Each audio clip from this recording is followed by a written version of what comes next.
जमात इस्लामी जब खिदमत की बात करती है तो फिर हम दिखाते हैं कि सैलाब आए तो जमात इस्लामी, और अगर कोरोना हो तो जमात इस्लामी, और इसी तरह कोई डिजास्टर हो तो जमात इस्लामी, हेल्थ की फैसिलिटी हो तो अल खिदमत और जमात इस्लामी, तालीम देनी हो तो जमात इस्लामी, सेहत के इदारे हो तो जमात इस्लामी।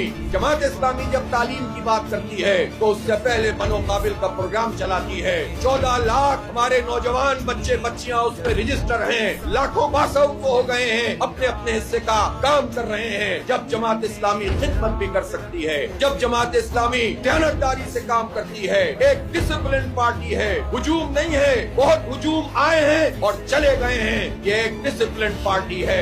आम लोगों की तरह रहते हैं, आम लोगों की तरह काम करते हैं, नौजवानों का हाथ थामते हैं, उन्हें पढ़ाते हैं, उन्हें खेल के मैदानों में ले जाते हैं, उनकी खिदमत करते हैं। इसलिए नौजवानों, आपकी असल जमात जमात इस्लामी है।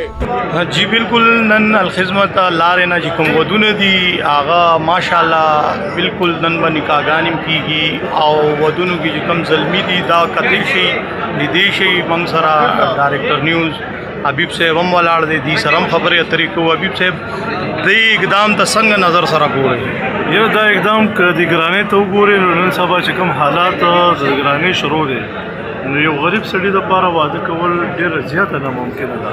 په دې کې چې الخدمت فاونډیشن د جماعت اسلامي یو اداره ده دا چې پکې کم کردار ادا کوي نو دا قابل تحسین دی، ځکه چې دې غریبانو چا پکې 3 کاله چا دې تقریبا 9 کالو کسان پکې شته چې کوژدنې شوي دي او د واده اخراجات نشي پوره کولی. نو دا جماعت اسلامي الخدمت فاونډیشن چې کوم اقدام اوچتوي دا هر کال کې دا مشترکه اجتماعي ودونه 40-50 ودونه کوي. نو دا ظلم تقریبا 38 که 36 ودونه دي مشترکه. نو دا یو ډیره ښه خبره ده او لکه کوم چې مخیر حضرات دي هغه ته هم درخواست دی چې الخدمت فاونډیشن سره خپل امداد لازمی کوي، ځکه چې هغه په همدغه رنګ د خیر ښېګړې کارونه کوي. بالکل دا ټیم ما سره صدر خیبر پختونخوا خالد وقاص صاحب موجوده دي. دینه تاسو کو نن چې کم الخدمت جماعت اسلامي نن کم اقدام یو ځل بیا اوچت کو ډیر خیر ښېګړې کارونه دي د دې علي زلي دي. دا راته وایي چې نن بیا ماشاءالله الله دې قبول او منظور کړي، نن بیا ودونو پروګرام دی د دې حق تاسو وینا کول غواړي. ډیر مبارک پروګرام دی او دا تقریبا 4 ودونه دي اجتماعي ودونه. دا جوړي یا تر ناداري یتیمانې بچیانې ماشومان یا د واده جوړو عمر لحاظ سره خو وسنو او د دې خاندانونو ډیر کلونه په دې انتظار چې کله به د استطاعت کیږي او دا د واده د سامان برابري او د خپل بچیانو مخالف نو نن د خوشحالۍ محفل دی چې الخدمت فاونډیشن مختلف ډول تعاون سره منعقد کړی دی او تاسو ګورئ د خاندانونو خوشحاله دي، دا دلها او دلهنې ناویګانې او د واده هلکان ټول خوشحاله دي، خاندانونه خوشحاله دي. او حقیقت دا دی چې چا په مشکلاتو کې او مشکل کم کې پیغمبر صلی الله علیه وسلم فرمایي چې الله تعالی دنیا او مشکلات ختموي. دا راته وایي جماعت اسلامي او بیا الخدمت چې دي داسې کارونه ډېر زیات مخکې دي. زمونږ پاکستان حکمران ولې دا نه غواړي چې داسې اقدام هغوی اوچت کړي؟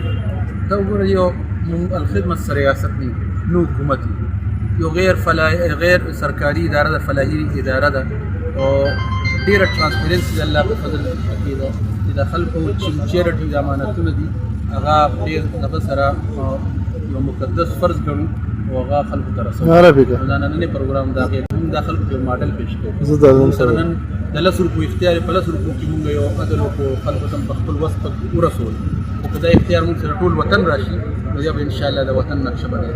ډېره مننه چې دې د الخدمت د لارې نه چې کوم اقدام یو ځل بیا راوچت شوي دي د ودونو یقین وکړئ د ګراني کې ودونه کول ډېر زیات ګرانه خبره ده او د الخدمت د دې اقدام ته سلام دی، خراج تحسین پیش کوو چې نن دی بیا یو ځل دا ثابته کړه چې دا عوام دپاره الخدمت غونډه کې اداره موجوده ده.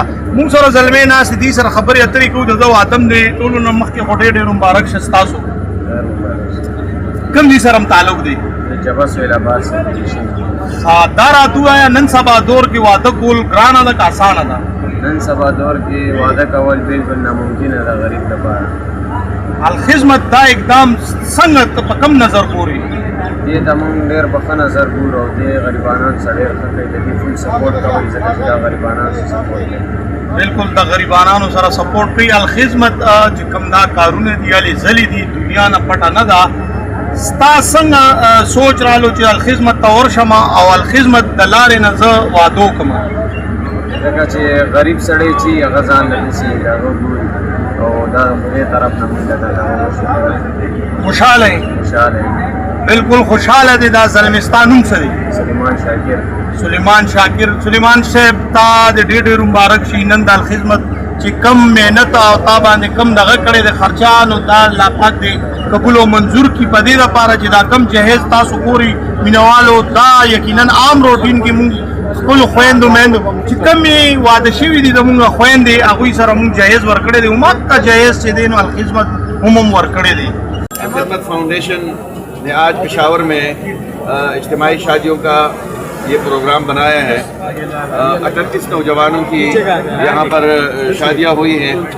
34 نوجوانوں کی یہاں پر شادیاں ہوئی ہیں اور میں اس موقع پر الخدمت فاؤنڈیشن کی طرف سے ان تمام نوجوانوں کو ان کے خاندانوں کو اور بچیوں کو سب کو مبارکباد پیش کرتا ہوں. یہ الخدمت فاؤنڈیشن کی ایک خوبصورت روایت ہے. جس طرح الخدمت فاؤنڈیشن صحت تعلیم اور اس کے ساتھ ساتھ ڈیزاسٹر کے موقع پر اور صاف پانی کے منصوبے یہ سارے منصوبے الخدمت فاؤنڈیشن کے چلتے ہیں. اسی طرح الخدمت کی ایک مضبوط اور اچھی روایت بن گئی ہے. میں پشاور کے ڈونرز کا بھی شکر گزار ہوں, الخدمت فاؤنڈیشن کا شکر گزار ہوں. آج کی یہ تقریب بنیادی طور پر ان نوجوانوں کے لیے ہے کہ جن کے رشتے طے ہو گئے تھے لیکن ان کو مشکلات تھی, مالی مشکلات تھی اور اس کی وجہ سے شادیاں ان کی طے نہیں ہو رہی تھی. اس موقع پر الخدمت فاؤنڈیشن نے ان کے گھر کو آباد کرنے کے لیے جو ضروری سامان ہے وہ بھی دے دیا ہے اور اس کے ساتھ ساتھ جتنا تعاون ہو سکتا تھا ولیمے کی صورت میں, اجتماعی پروگرام کی صورت میں, جو ولیمے میں آج دونوں طرف سے خاندان شریک ہے, بچیوں کی طرف سے بھی اور بچوں کی طرف سے بھی, تو دونوں خاندان آج شریک ہے ولیمے میں. یہ ہماری ایک خوبصورت روایت بن گئی ہے. میں ان سب کو مبارکباد پیش کرتا ہوں اور الخدمت فاؤنڈیشن کا شکریہ ادا کرتا ہوں. بہت شکریہ. یا الله دا کومه نکاح چې موږ وتړله دا د دې دواړو خاندانونو دپاره د خیر او د رحمت او د برکت ذریعه وګرځي. یا الله د دې په منځ کې مینه او محبت پیدا کړي. یا الله دواړه خاندانونه ورباندې خوشحاله کړي.